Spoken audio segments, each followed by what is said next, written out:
Okay, good to same coach and then take questions after, so put your hands up, please. Sorry about that. We ran a little long today. I'm sure you could expect. So, yeah, it's a few more people in here than normal too, which is expected. Look, obviously it's a big game.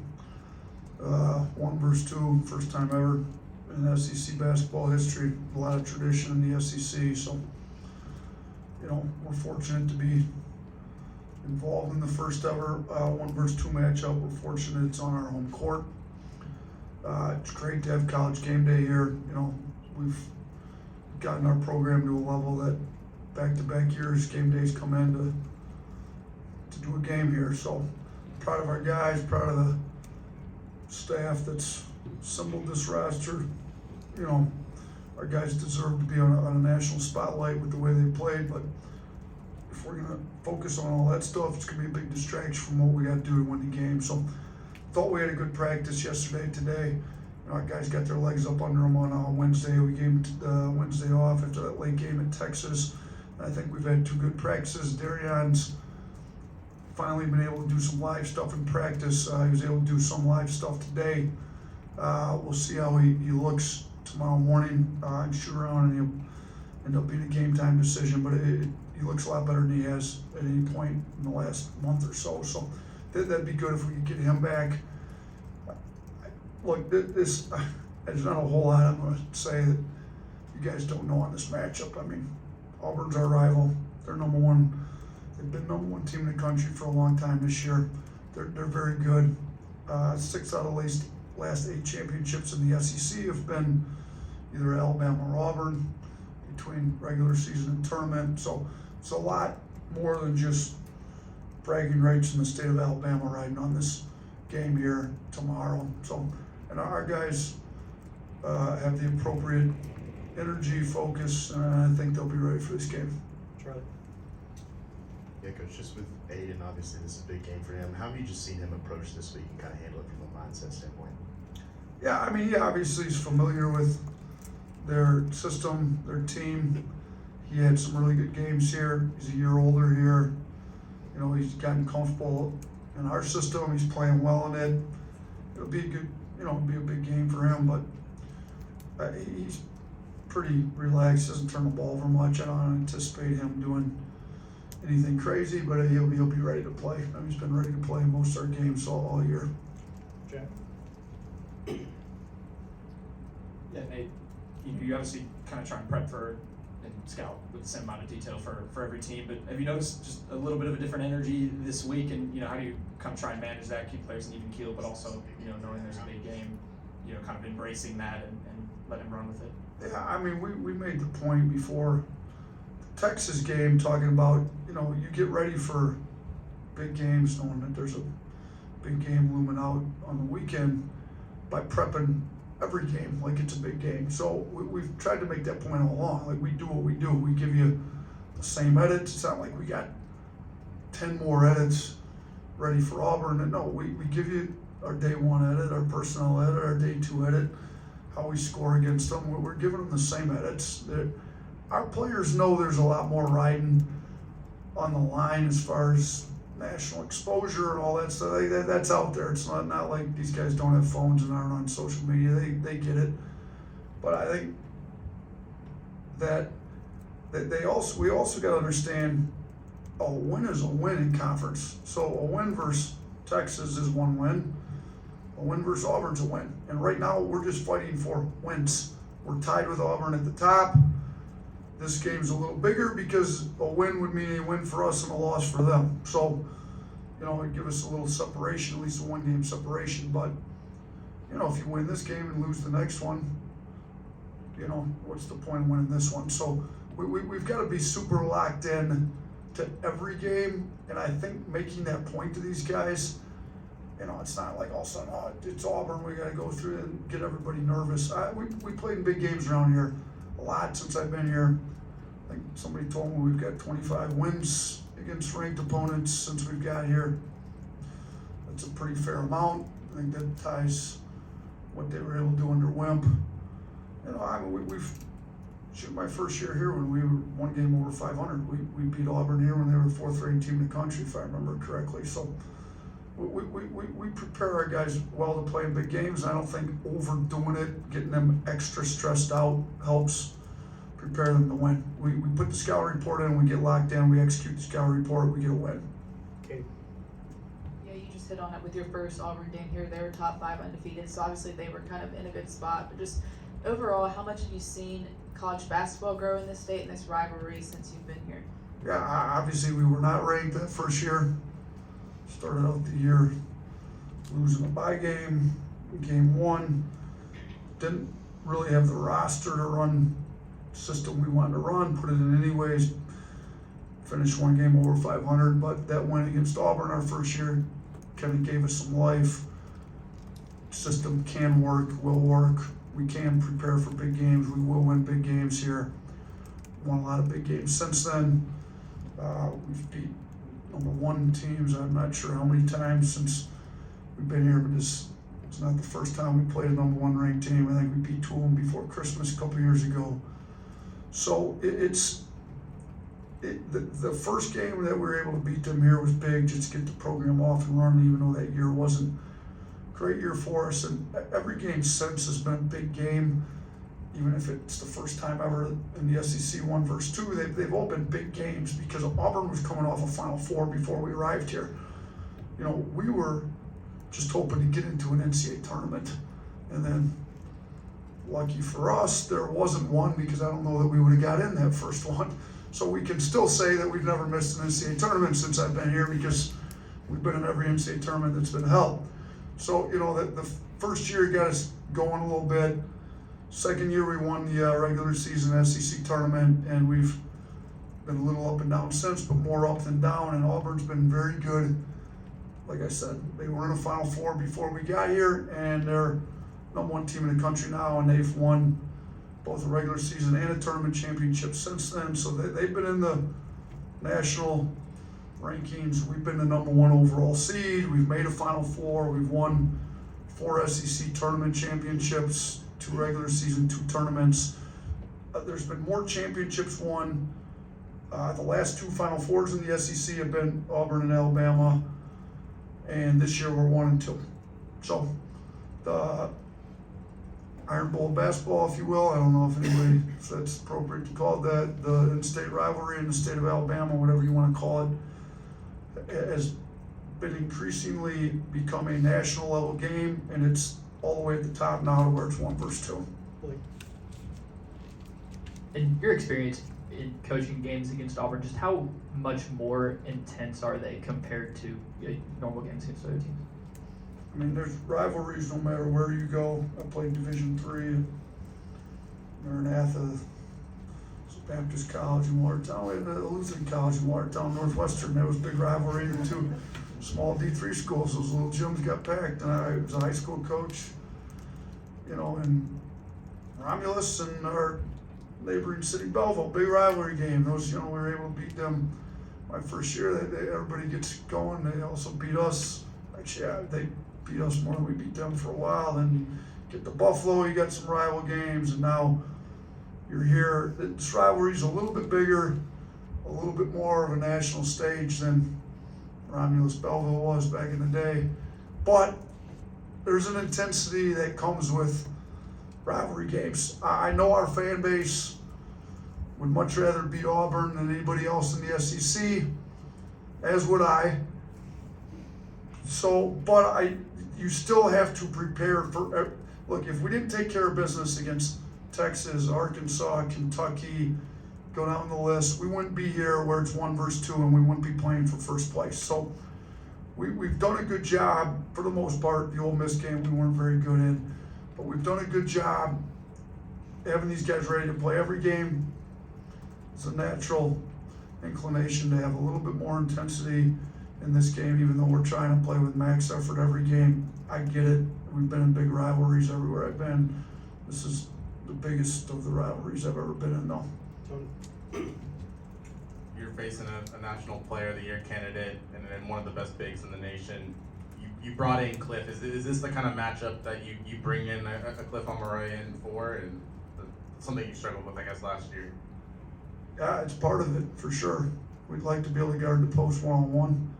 I think we've got a guy that we brought in thinking he could. We struggled a little bit early in the year with some of it. We've hopefully done a better job teaching him some of that. I mean, like you said, Broom's National Player of the Year candidate, one of the best bigs in college basketball for the last few years running. He's a load. If we have to double him, he can pass well. They've got shooting all over the floor. They got 4 guys that are basically 40% or above, which is ridiculous in college. And it's not like they're just catch and shoot guys. Like, these guys can make them off the dribble. So ideally, you don't have to do a lot of doubling. And ideally, Cliff was brought in to enable us to not have to double often. But we've got, option B, C, D in the back pocket if we need to go to it. Nick. Yeah, their offense is 7th in turnover percentage. Yours is 207. Well, what needs to happen to make sure that that's not a differential or differentiating factor in this game? Yeah, we need Mark Sears and Grant Nelson to stop turning the ball over. That's what needs to happen. Like, we got 2 fifth-year seniors that have played, over 100 basketball games, that know how to take care of the ball, that have not taken care of the ball at the level we need them to. That's basically what needs to happen, because if you look at the turnover rates between those 2 guys, they're just way too high. Like, we got to quit trying to make home run plays. We got to quit overdriving gaps that aren't there. We've got to get the ball out of our hands earlier. We got to make the appropriate reads, whether it's pick and roll, drive reads, elbow catch reads with Grant. But if those 2 guys could significantly reduce their turnovers, the team turnover rate would come down and it would look a lot more like what we need it to look like. So hopefully they understand the gravity of particularly live ball turnovers against Auburn and kind of ignite their break and get them going, and we just can't afford any of them. And we need those 2 guys as 5th-year senior captains to understand the importance of it and take care of the ball well. Coach, you mentioned earlier this week that coaching will play a big role in this and that those adjustments to wrinkles will be key. What have you seen from you and your staff? You guys have prepped for this game and evaluating Auburn. Yeah, I mean, Coach Pearl's done a really good job there. They run their actions. They've got the flex, but they've got counters to them all. They've got their post-ups. They've got counters to where you double, when you double, how you guard it. Are we ready with counters to their counters? Is our defense ready? Do they decide to go small? Do they start? Shady Johnson kind of won the game against Vanderbilt. If we do a great job on their options 1 and 2, do we have answers to their next options? Because they've had multiple guys go for 20 on the year, and it's you're not going to be the #1 team in the country if you just have 1 good option. It's not like this team is just Broom. Baker Mazzara, Shady Johnson, Pettiford, Kelly. You just keep going down the list. I mean, should I probably have to mention 8 names if I get to all of them? They've got multiple guys that can go get you 20 points. I mean, we've got to do a really good job guarding those and seeing what they're going to. And then our offensive end, what's working, what's not, how are they turning this over, how do we adjust, let's stay out of this action, let's get a lot more of this. Like, they've got a zone, they've got a press, they've got this, they've got a lot of different type defenses that we're gonna have to be ready for. Just in general, what makes a Bruce Pearl coach team so dangerous? I mean, the intensity they play with, he seems like he's always got them ready to go. The actions that they run to get their best players the ball in their strong suits. I mean, Broom gets the ball where he needs to get the ball.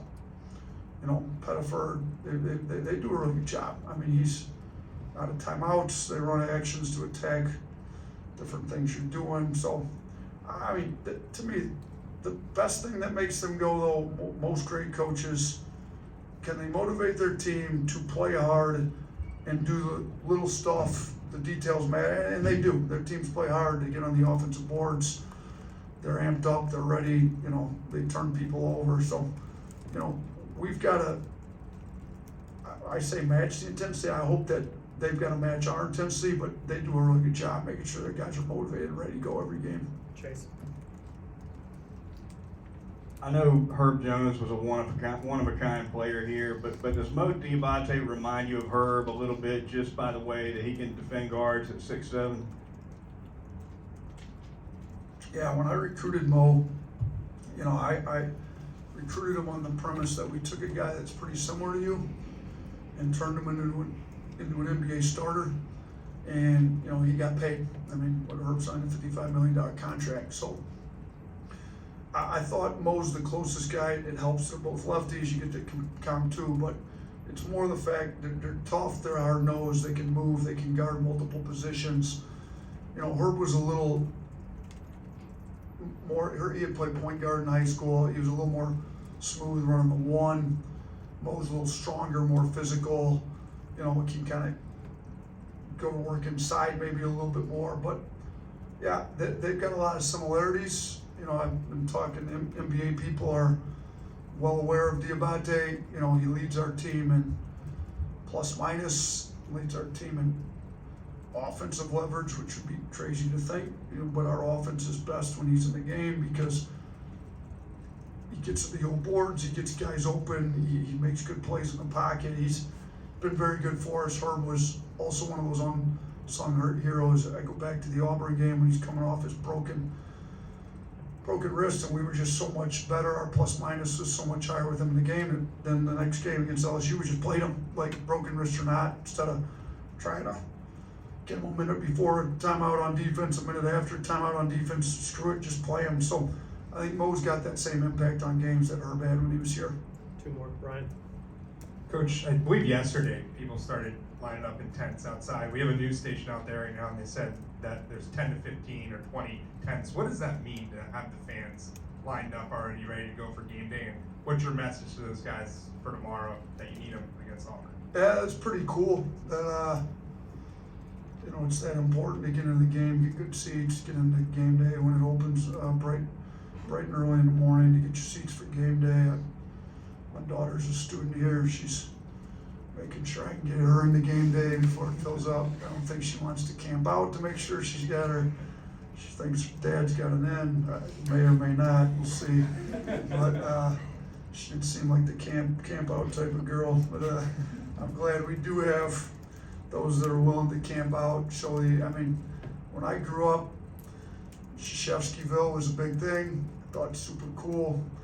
I'm a kid super into sports. They show that. I still remember those Duke Carolina games. They show the whole. I mean, like, how cool is that? So I don't know that we're quite to the level of Krzyzewskiville out here yet, but it's pretty cool that people are willing to pitch a tent, camp out overnight to make sure they got the best seats in the house for the college game day and the game that's coming up. So, and look, my message to them is thank you for being that great of fans. It helps the program. It helps that we've got people that support them, and we need them to be super loud, super intelligent. We need the cheering to be supporting what we need to do to win the game. Like, can leave the nasty anti-Auburn stuff alone. Like, that's not what we need. We need cheering for big defensive stops, blue collar plays, winning basketball plays. That's what we need cheering for. Last one, Johnny. They get a guy on their team, Chad Baker-Mazar, one of those guys that you love him if he's on your team, can't stand him if he's not. As far as not going over the edge or over the line, how do you coach you guys to make sure that they play with emotion but not overly emotional? Yeah, it's a good question, and like I said, I've been head coach at various levels for a long time, and we've had plenty of those.